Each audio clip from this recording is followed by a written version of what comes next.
Next మాత్రం గ్యారంటీగా government మారిద్దండి. మారిన తర్వాత ఇప్పుడు సముద్రాల అవతల ఉన్న వదిలిపెట్టను ప్రతి ఒక్కరు నోట్ చేసుకుంటున్నాను బుక్లో అంటున్నారు ఆయన. ఏమంటారు? ఆయన అనేది ఆయన ఇష్టం అయింది. ఏమండి మనం ఇప్పుడు టీకే డబ్బులు లేవన్నాను. వాళ్ళకేముంది కోటీశ్వరులు. జైల్లోకి వెళ్ళినా ఎక్కడికి వెళ్ళినా 5 నిమిషాల్లో బయటకు వచ్చేవాళ్ళు వాళ్ళు. జైల్లోకి వెళ్ళినా ఏసీలు పెట్టిస్తారు. మనకెవరు పెట్టిస్తారండి? అంటే సంవత్సర పాలన ఏమి నచ్చాయి సార్? ఇబ్బందిగానే ఉందంటారా? ఇబ్బంది మామూలు పడట్లేదండి. 50 రూపాయలు కెర్ర తోలలేదు ఇప్పుడు వరకు. మరి 12,000 కేసు ఎలా రాశారు? ఎందుకు సార్ పాపం చిన్న సన్నగారు ఆటో కార్మికుల మీద ఏముంటుంది? వాళ్ళకి వచ్చే ఎంత ఉంటాయి?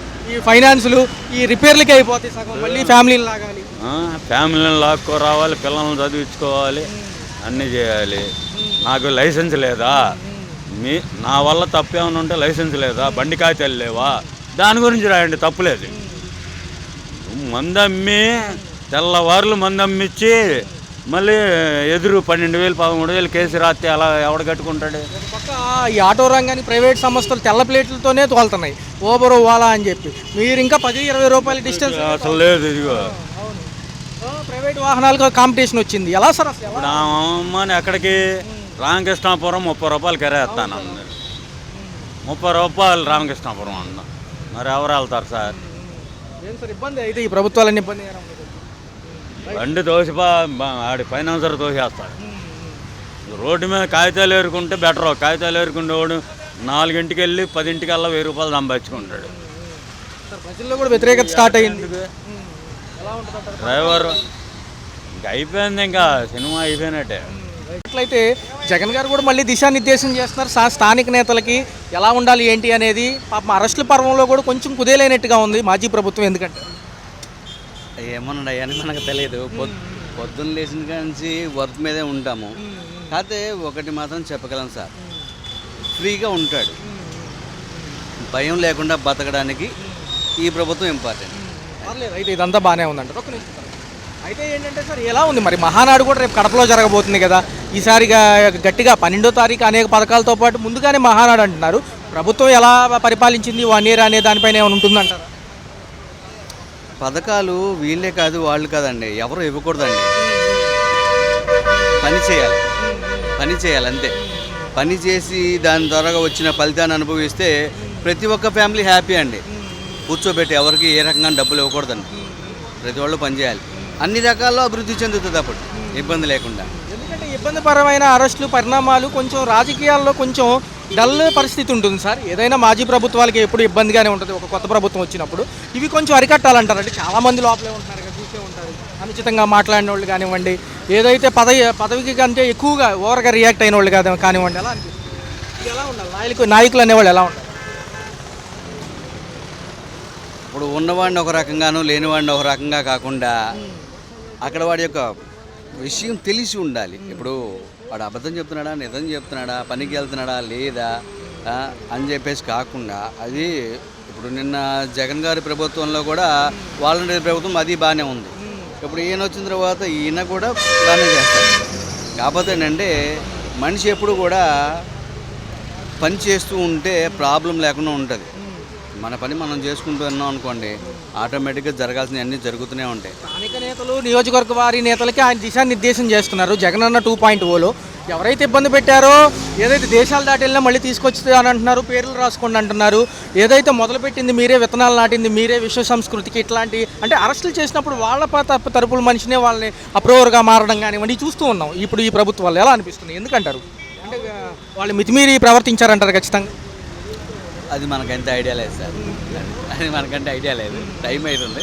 ఎలా ఉంది సార్ టోటల్గా ఈ 1 year గడుస్తుంది దగ్గర రేపు June 12 ఎలా అనిపిస్తుంది? పర్లేదు సార్, బాగానే ఉంది, ఇబ్బంది ఏం లేదు. ప్రభుత్వ పనితీరు ఈ సంవత్సరం పాటు దగ్గర రేపు June 12కి ఈ సంవత్సరం అవుతుంది కదా. బాగుంది, నెంబర్ 1. జగన్ గారు ఏమో దిశానిర్దేశం అని మళ్ళీ స్థానిక నేతలతో భేటీ అవుతున్నారు. నెలకు 2 సార్లు అయినా. ఈ 2.0లో ఎవరికి అన్యాయం జరగదు, పేర్లు రాసుకోండి, ఎవరైతే అరెస్టులు చేస్తున్నారో మిమ్మల్ని ఇబ్బంది పెడతారు అంటున్నారు. రేపు వచ్చే అవకాశం ఉందంటారా? అది ఏం లేదు, అది ఉట్టి ఆరాటం తప్పితే ఏమి ఉండదు. ఆల్రెడీ అతను చేసింది అతను అనుభవిస్తున్నాడు.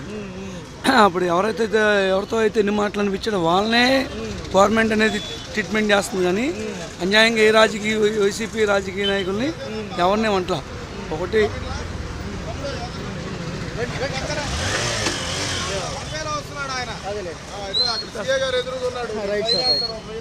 అంశాలన్నీ కూడా ఎలా ఉన్నాయి? ఆయన ఏమంటున్నారంటే విష సంస్కృతికి విత్తనాలు నాటింది మీరే, ఎంత దూరం ఉన్నా వదిలిపెట్టను, ఇప్పుడు జరుగుతున్న ఈ ప్రభుత్వాల్లో ఇబ్బందులు అరెస్టులు రేపు నేను గుర్తుపెట్టుకుంటాను, కార్యకర్తలతో మీరు పేర్లు నోట్ చేసుకోండి, నేను వస్తానంటున్నారు. రేపు వీళ్ళ ప్రభుత్వం వస్తే మళ్ళీ వాళ్ళు తీసుకొస్తాయి, ఇలాగే ఇబ్బందులు పెడతామంటుంది కదా ప్రభుత్వం. వాస్తవంగా గంజాయి మొక్కలు నాటింది ఆయనే కాబట్టి పీకుతుంది వీళ్ళు ఏంటి. తర్వాత ఇంకో విషయం ఏంటంటే వైసీపీ కార్యకర్తలను టార్గెట్ చేసి ఎవరేం ఉండలేదు. అప్పుడు ఎవరైతే టీడీపీ వాళ్ళని, ఇంట్లో ఆడపిల్లల్ని, తల్లుల్ని, భార్యల్ని, అమ్మల్ని, నాన్నల్ని తిట్టారో వాళ్ళకే ట్రీట్మెంట్ చేస్తున్నారు. కానీ మామూలుగా కింద స్థాయి కార్యకర్తలను, వైసీపీ కార్యకర్తల్ని ఇబ్బంది పెడుతున్నట్టు ఏ డివిజన్లో కానీ, ఏ నియోజకవర్గంలో కానీ, ఏ జిల్లాలో కానీ ఎక్కడా లేదు. చూసుకోమని చెప్పండి రికార్డు కానీ, ఎక్కడ కూడా ఎవరు కూడా ఇబ్బంది పెడుతున్నట్టు లేదు అసలు. ఇది మూర్ఖత్వం అన్నమాట. సినిమా చూపిస్తాను, సప్త సముద్రాల అవతల ఉన్నా తీసుకొచ్చి వదిలిపెట్టనని నిన్న కార్యకర్తలు జిల్లాల వారీగా జిల్లా ప్రతినిధులతో ఆయన అంటున్నారు. ఎంతవరకు వస్తుంది రేపు ప్రభుత్వం? ఇదే వస్తే కాంగ్రెస్ పట్టిన గతే ఏమైనా పడుతుంది అంటారు టీడీపీకి కూడా? ఆయన సినిమా చూపించే ముందు కింద స్థాయి కార్యకర్తల దగ్గరికి వెళ్ళి ఏమైనా ఇబ్బందులు అవుతున్నాయా, గవర్నమెంట్ మీకు పథకాలు ఆపిందా, మీకు ఏమైనా ఇబ్బంది ఉందా, రెవెన్యూ ఫార్ములా మీకు ఏమైనా ఉందా అని చెప్పి ముందు కార్యకర్తలను ఎంక్వైరీ చేసుకుని ఆయన మాట్లాడాలి. అప్పుడు దానికి గవర్నమెంట్ సమాధానం చెప్పుకోవాల్సిన అవసరం ఉంటుంది. కాబట్టి ఏమీ లేకుండా పనికిమాల ప్రెస్ మీట్లు పెట్టి ఏంటి అది చేస్తాను, సప్త సముద్రాలు దాడతాను, నువ్వు ఏ సముద్రం దాటి వెళ్లకుండా నీకు కోర్టు తీర్పిచ్చింది. ఇప్పుడు నువ్వే సముద్రం దాటడానికి లేదు, నువ్వు అధికారంలో లేదు, అధికారం లేకపోయినా సముద్రం దాటడానికి లేదు. నీకు భయపడి ఎవడు సప్త సముద్రాలు పారిపోరు.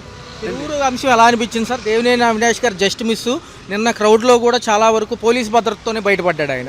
ఎందుకంటారు స్థానిక నేతల్ని, కౌన్సిలర్ని వీళ్ళు హడావుడి చేశారని, వాళ్ళు లేదు లేదు మాకే బలగం ఉందని వీళ్ళు ఎలా అనిపిస్తుంది? ఏముండదండి, అప్పుడు అవాజు చూపించారు, ఇప్పుడు దాక్కొని తిరుగుతున్నారు, అంత మించి ఏం లేదు అక్కడ. పరిపాలన ఎలా ఉందని, ఈసారి దాడులు, మహిళలపైన దాడులు ఇలాంటివి ఏమైనా ఉన్నాయా, ఏమైనా కనిపించినాయా? ఏమీ లేవు. మీకు తెలిసింది మీడియాకి మనం చెప్పేదే ఉంది. ఇప్పుడు ఏ మూల ఎక్కడున్నా ముందు వచ్చేది మీడియాకినే. నాకు తెలిసినంత వరకు ఎక్కడ లేదు అనుకుంటున్నా.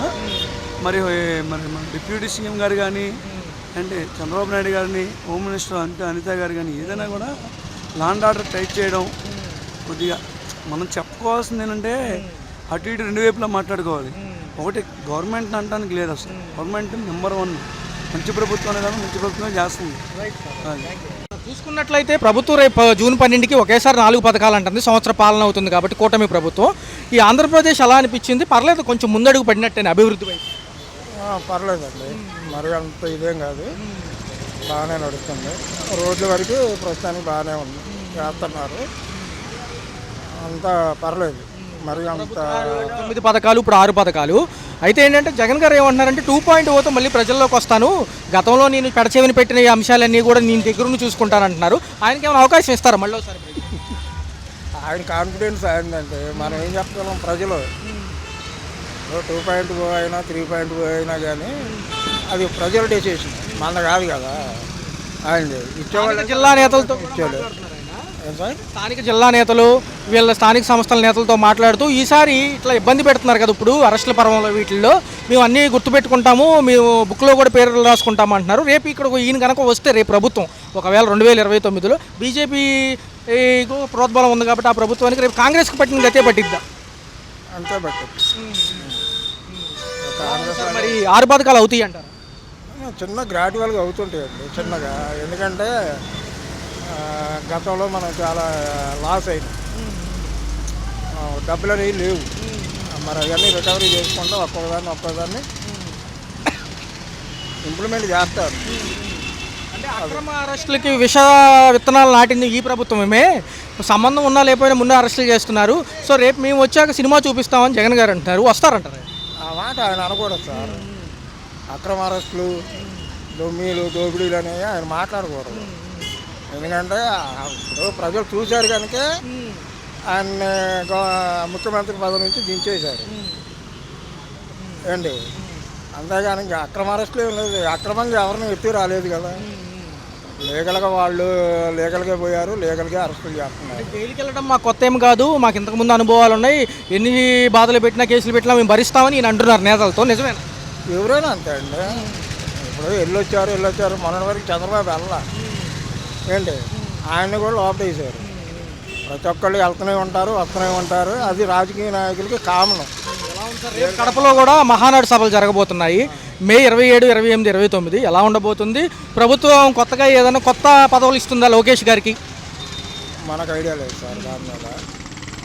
అంటే కడపలో పెట్టడం అనేది ఒక సెన్సేషన్.